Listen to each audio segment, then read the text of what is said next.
Yeah, lovely to be interacting with you, Nithin. I'm also part of the Kailash fan club, though I know very little. I think this Hello World blog post when it came out broke our the geeky internets that I am usually on. I had a question, and for the audience, I'll give quick context. But I think you guys have built this like in retrospect, when you look back, amazing tech team that's so aligned, right? So I think one is particularly being in Mumbai and like how have you guys managed to attract these folks before like let's say 2019, 2020 before inflection? And second, as a CEO and as a person who's come from such a finance-oriented background, to have such deep alignment, the blog post talks about like these lines breaking, about like just the chaos that you guys have been through.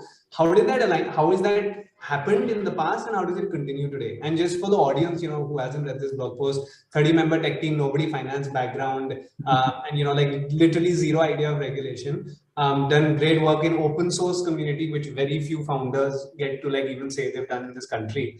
So just, I think those two questions I'd love to understand. I know Kailash is a very quiet person on Twitter and like you don't see much of him, but like would love to just get some thoughts from you on that. Yeah.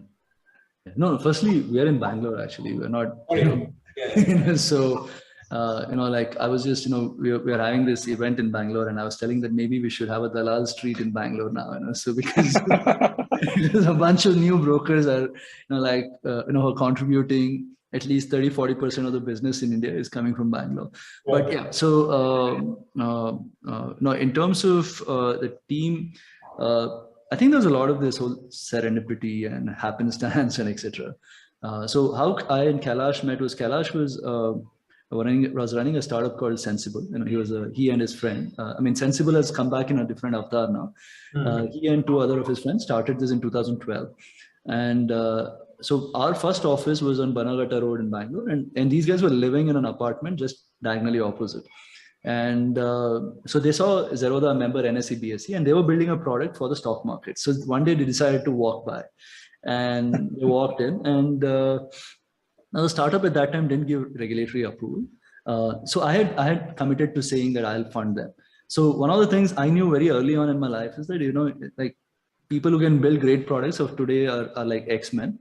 If you can't be one, you need to be friends with one. So, and from around 2008-9, whenever I've had an opportunity to be able to invest, I've invested around people I thought are good tech guys, and so Sensible was one such. And but the startup didn't fly, and me and Kailash hit off, and that's how he joined.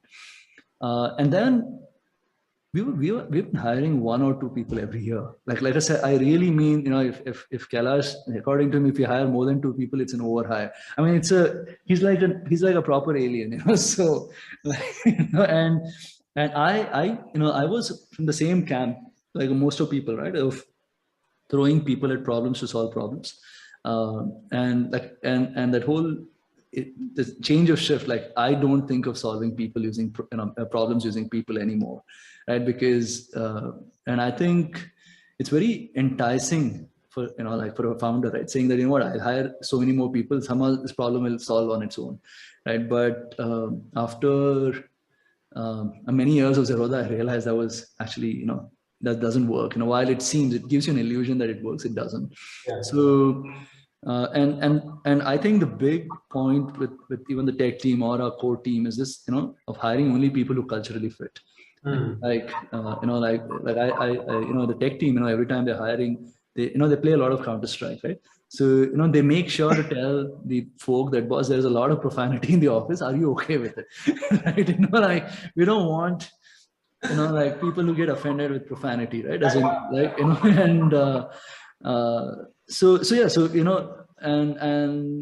and that whole cultural fit and everyone's from, everyone who's part of the tech team, the first thing Kailash usually asks is, if they have their own hobby project, right? And then they see the quality of the hobby project, only then they, even decide to hire. So because of that, that because of that hobby project, you kind of have a gauge of their tech skills, no pedigree background, like I said, there's not even an NIT in the team, right? As in, so there is, so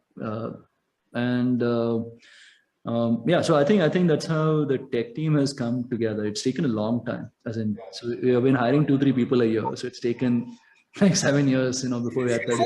Is it still at 30 people? Wow, that's it's still 30 people. Yeah. So it's, And 30 people solving some really complex tasks. I think one of the things I've done right as a CEO is stayed away from tech. Nice. You know, because for the first, until 2016, right, I had found myself a seat which is right in between the tech team, and I used to come up with these brilliant ideas all the time, right? And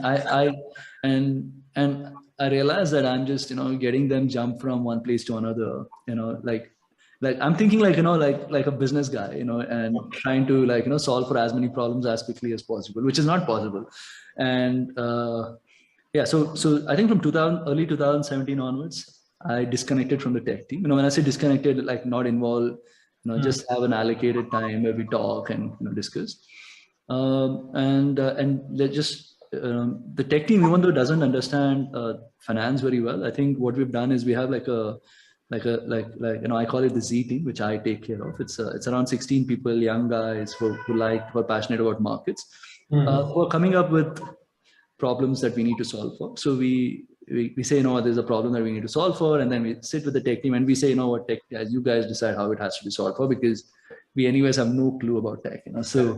So that not interfering is something I think has helped significantly as a business.